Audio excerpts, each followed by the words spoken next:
আসসালামু আলাইকুম। এই দেখো অনেকটা আচার দেওয়া হয়ে গেছে। এবার কিছুদিন পরে তো পাকা আম চলে আসবে, তো আমি কিছু আম দিয়ে নিয়েছি, কারণ সারা বছর খেতে হয়, নয়তো আমার খুব কষ্ট হয় খেতে।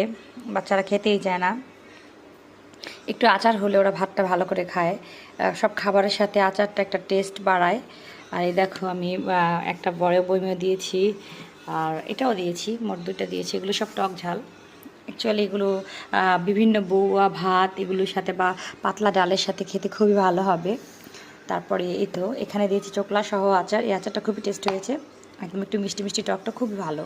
আর এটা আমার শাশুড়ি মা আমাদের জন্য বানিয়ে পাঠিয়েছে।